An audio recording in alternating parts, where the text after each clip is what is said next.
a warrior, we need a champion, we need a winner, and that is Donald.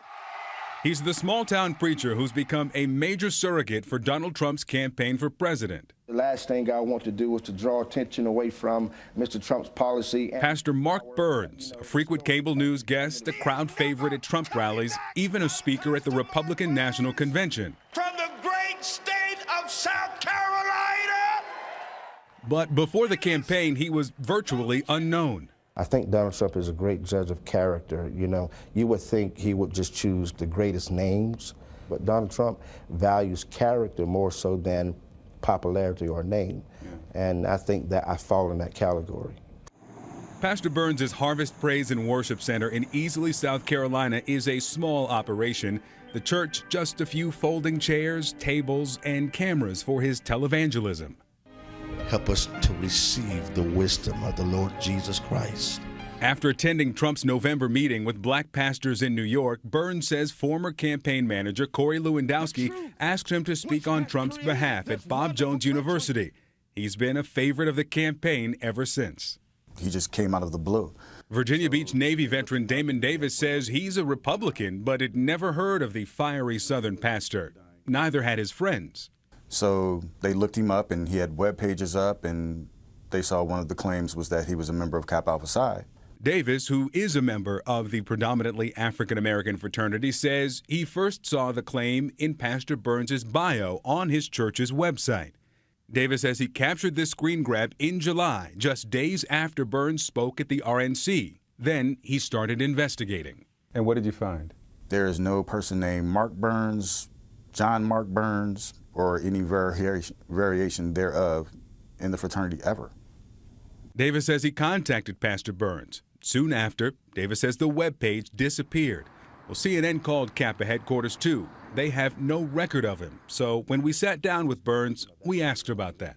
I did, without question, say that I had crossed, and I'm not crossed, but I had started the process of being a part of that organization.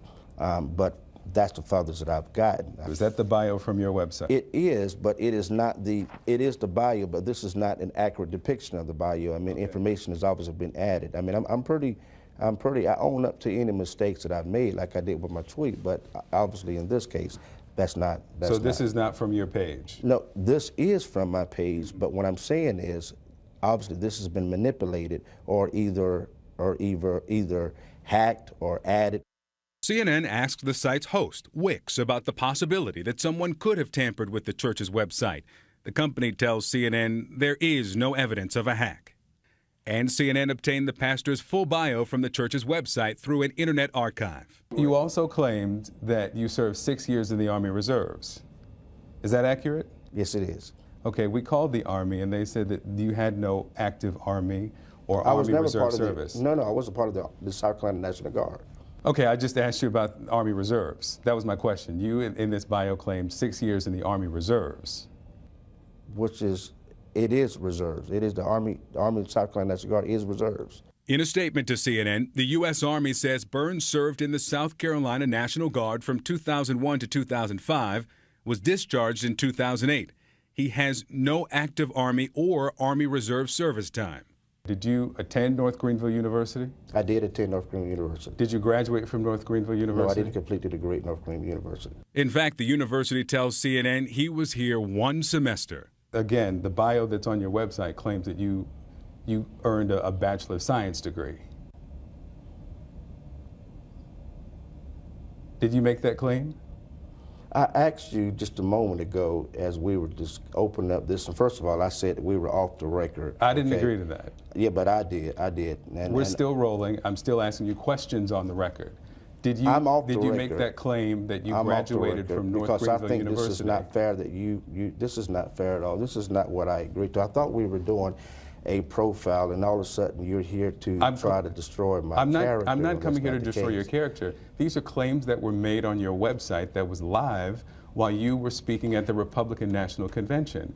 My question is, are those claims accurate? I understand this is what media does, and I understand that when you find someone that is speaking out their heart and speaking out their desire to bring people together and to get past the political correctness of society, that the job of that of investigative journalism, or in this case, is to try to destroy the character of the individual so their voice is silenced. What I'm saying is this: in reference to my website, if there's inaccurate information on there that can easily be manipulated by other people, and it can be manipulated by hackers. People can do and say and do and create whatever they want to create. Again, the website's host says there is no evidence of a hack. I don't feel comfortable at all. This is not. You also claim to be studying at the Anderson Theological Seminary. Yes, I did. Currently working on his Master of Theology and Pastoral Leadership, according to the church's website. We called them, you're not enrolled there, and you enrolled in 2008 and never advanced. Right, but you know how old this is? This has been updated. I think there's an updated profile on me that's on the website. So is it old or is it tampered? These are old information. This is extremely old information. Seconds later. This is thank you so much. I really appreciate you coming. You just take this. Pastor Burns walked out, leaving us in his church. He walked out of the building, got into his van, and drove off. That interview was on Wednesday. Late yesterday, in response to our story, Pastor Mark Burns released this statement taking responsibility for those misstatements. As a young man, he writes, starting my church in Greenville, South Carolina, I overstated several details of my biography because I was worried I wouldn't be taken seriously as a new pastor. This was wrong. I wasn't truthful then, and I have to take full responsibility for my actions. Since that time, I should have taken steps to correct any misrepresentations of my background. We all make mistakes, and I hope that the measure of my character and the quality of my works speak for what kind of person I am. He goes on to say this: I do also want to set the record straight about why this attack is happening. Because I am a black man supporting Donald Trump for president. For too long, African-American votes have been taken for granted by Democratic politicians, and enough is enough. It's a shame that the political insiders and the media choose to attack me because I'm not going to stay silent about Hillary Clinton's pandering to our community. Instead, I'm going to tell people that there is another option, an option that represents a positive vision that will unify our country.